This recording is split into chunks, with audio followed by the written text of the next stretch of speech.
Hello and welcome to Fast and Factual. I'm Utsav Parekh and here are the top 50 stories of the day. New reports say the United States paused a shipment of bombs to Israel last week. The reports cite US officials. The shipment was apparently paused over concerns that the bombs would be used in Israel's looming offensive in Rafah city in Gaza.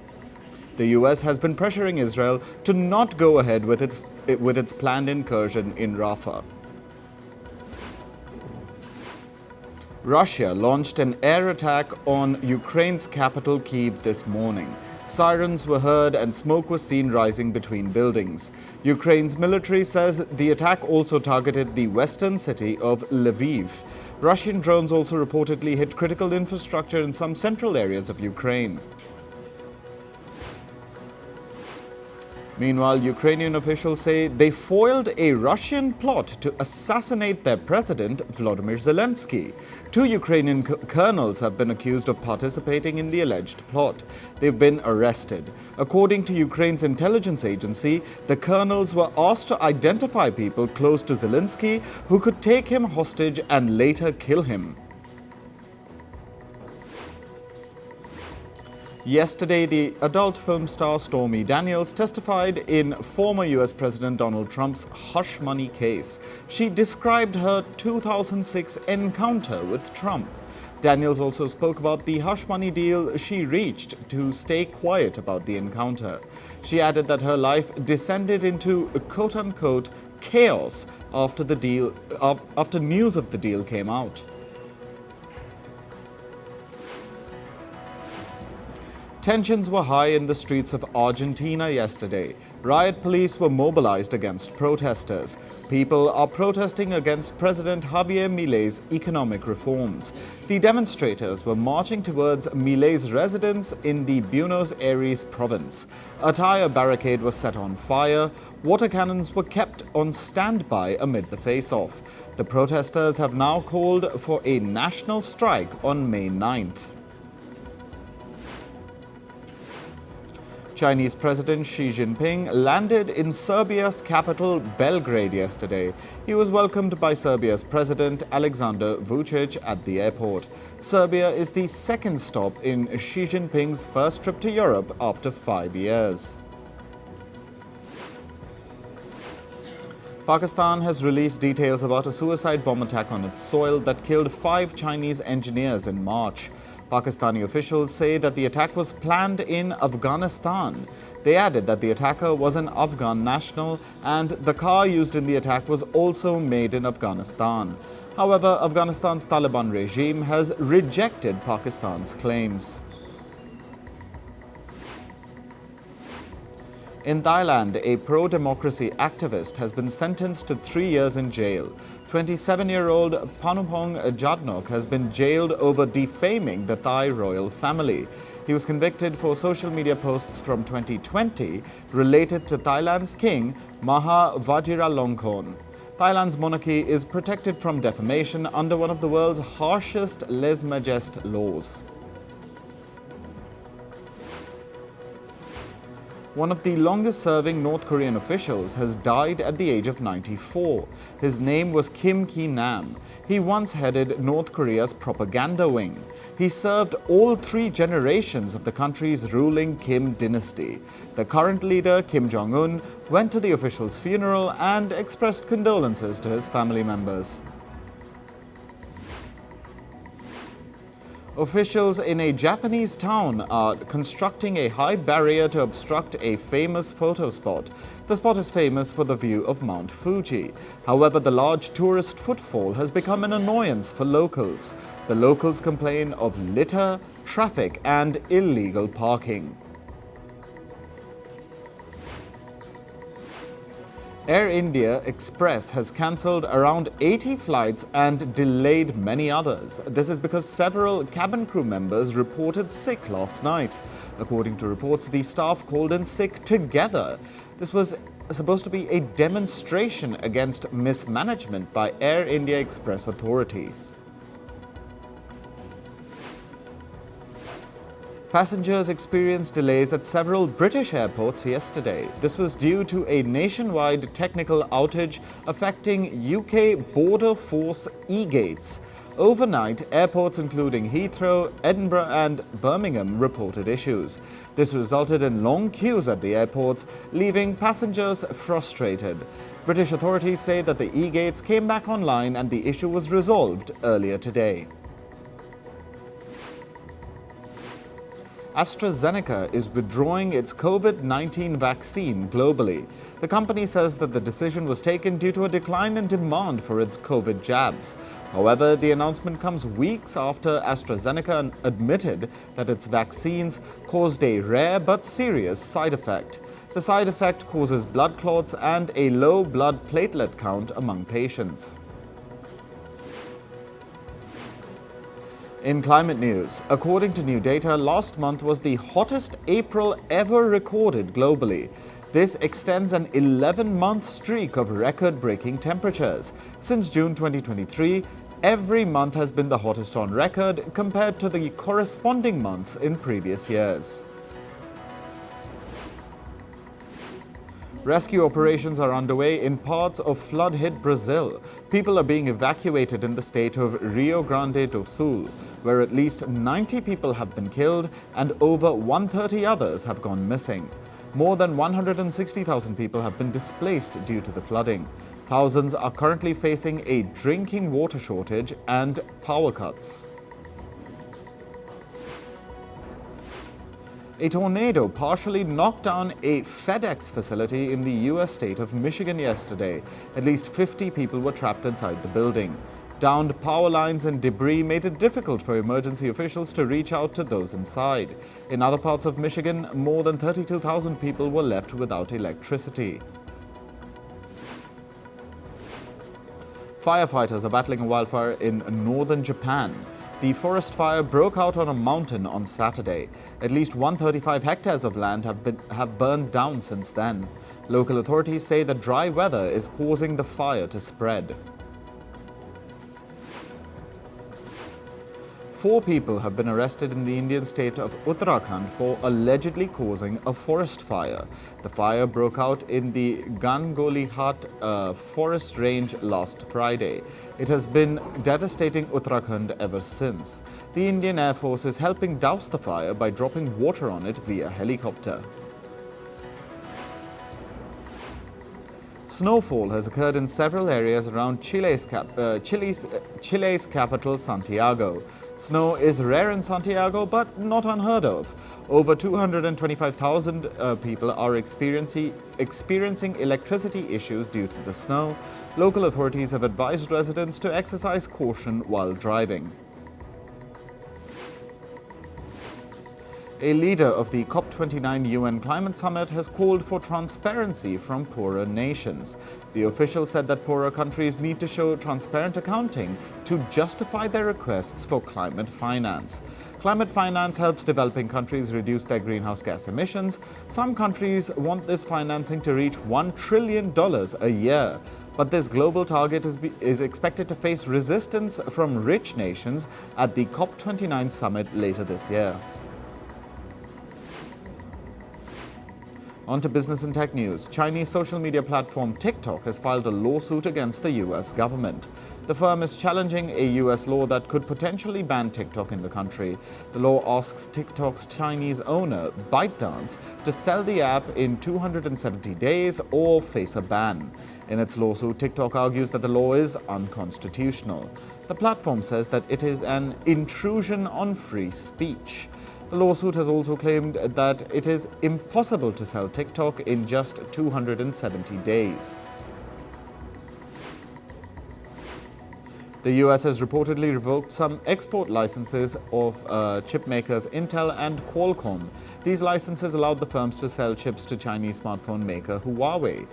This comes after Huawei launched its laptops last month. These laptops used Intel's artificial intelligence-powered chips.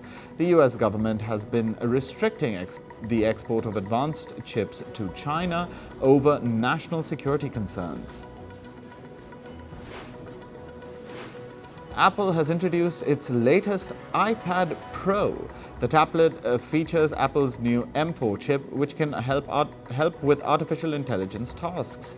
The chip is designed to speed up AI functions like generating text and images. The latest iPad Pro comes in two sizes and its price starts at $1,000. ChatGPT maker OpenAI has introduced a new tool to identify images generated by artificial intelligence. The tool can detect photos created by OpenAI's own text-to-image generator, DALL-E 3.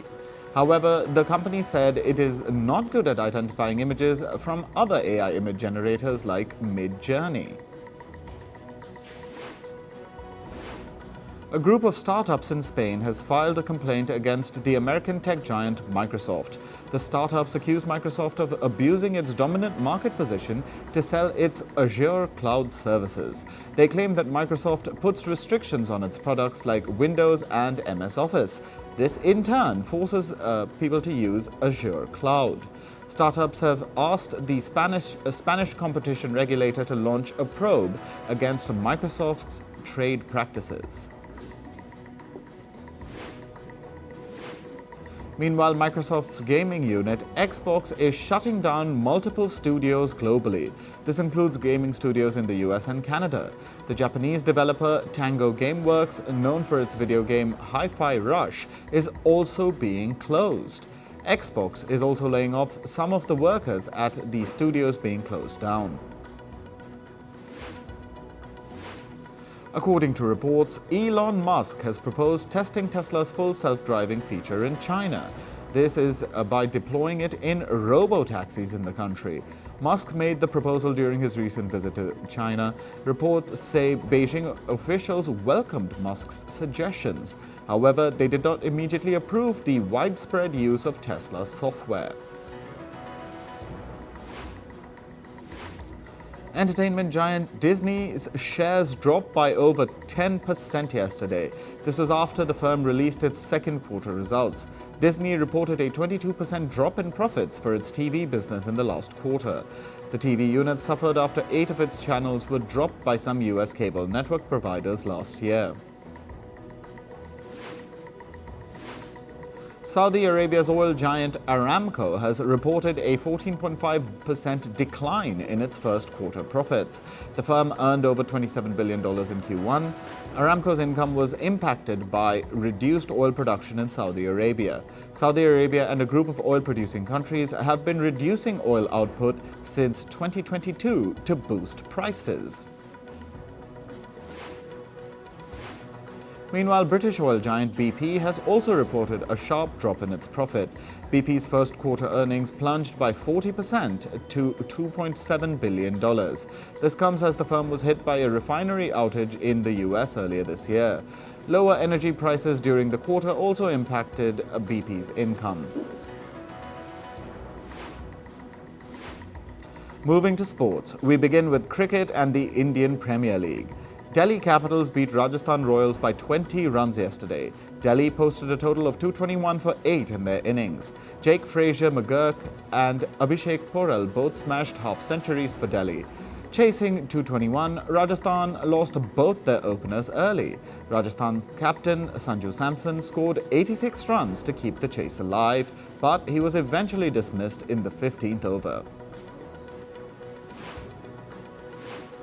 Rajiv Shukla, the Vice President of the Board of Control for Cricket in India, or the BCCI, has said that India will be travelling to Pakistan for the 2025 Champions Trophy only if the central government permits it.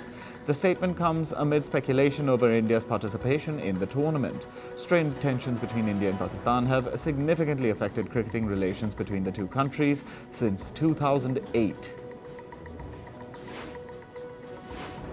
Scotland have named their squad for the upcoming ICC Men's T20 World Cup. Richie Berrington will captain the 15-member side. Top-order batter Michael Jones and fast bowler Brad Wheal are part of the team. Scotland will face England in their first match on June 4th. In football, Brazil's Football Federation has suspended the matches of three top-tier clubs. The clubs are Grêmio, Internacional and Juventude. The teams are based in the state of Rio Grande do Sul. The matches have been suspended because of flooding that has battered southern Brazil. At least 10 of the matches will have to be rescheduled. Kylian Mbappe's final Champions League match with Paris Saint-Germain ended with a heartbreaking defeat. PSG lost 1-0 to Borussia Dortmund yesterday. Mats Hummels scored the only goal of the game. Dortmund won the tie 2-0 on aggregate to knock out the French giants. Mbappe is set to leave PSG when his contract expires at the end of this season. FIFA will vote on whether Brazil or the combined bid from Belgium, the Netherlands and Germany will host the 2027 Women's Football World Cup. Brazil has an edge over the others due to logistical aspects like stadiums and accommodation, but FIFA will make the final decision on May 17th. A 25-year-old tennis player was awarded $9 million in a lawsuit against the United States Tennis Association. The player's name is Kylie McKenzie. She was sexually assaulted by her coach at a USTA training facility back in 2018. In her lawsuit, she said that the US tennis body failed to keep her safe. Tunisia's Olympic gold medalist swimmer Ahmed Hafnoui will be missing the upcoming Paris Games. The swimmer won gold in the 400-meter freestyle in the previous Olympic Games in Tokyo. He was one of the favorites to win the 400, 800 and 1,500 free events in Paris. But Africa's aquatics governing body has confirmed that he will not be participating. In basketball, Jamal Murray from the NBA side, the Denver Nuggets, has been fined $100,000. The NBA said it was for throwing a towel and a heating pad in the direction of an official during a game this week. However, Murray has avoided a suspension over the incident. Formula One's Lewis Hamilton and tennis veteran Venus Williams were among the international sports personalities at the Met Gala. They were seen swapping their athletic attire for elegant gowns and suits. Hamilton, who has his own fashion brand, donned an all-black ensemble with a stylish cloak. Venus Williams wore a stunning golden dress complemented by black gloves. After American football, Travis Kelce will now show his acting chops to the people. Kelce has joined the cast of the horror series Grotesquerie. The details of his role have not been revealed yet.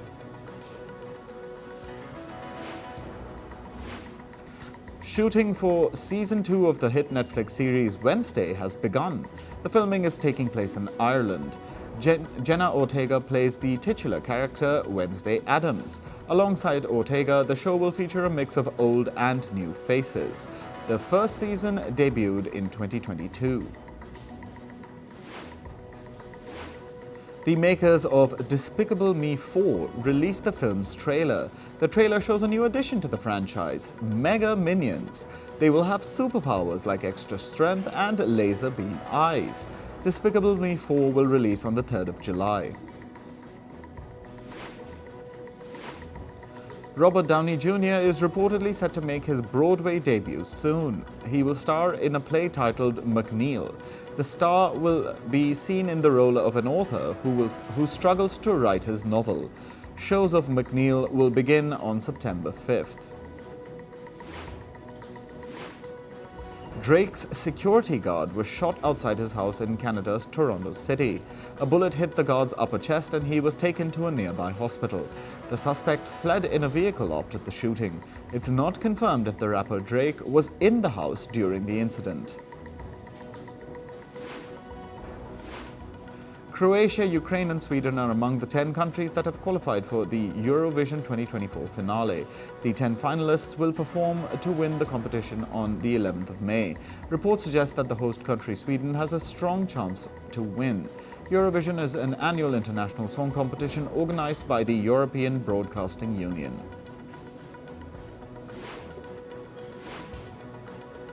Doja Cat knows how to make heads turn. The singer stunned people when she turned up in a see-through outfit at the Met Gala. Talking about her outfit, she said it feels timeless to choose a white t-shirt to wear at an event. She also added that a wet t-shirt is very alluring. Sabyasachi Mukherjee became the first Indian designer to attend the Met Gala. He was seen in a duster coat with embroidered edges from his own collection. He completed his Garden of Time look with traditional Indian jewelry.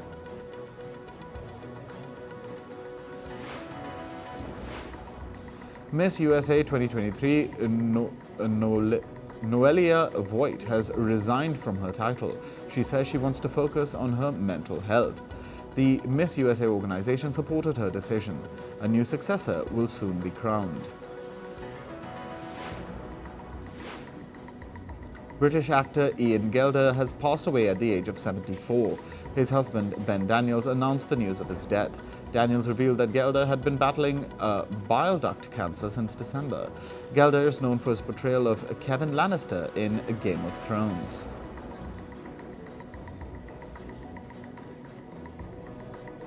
That's all for this episode of Fast and Factual. Thank you for watching. Stay tuned to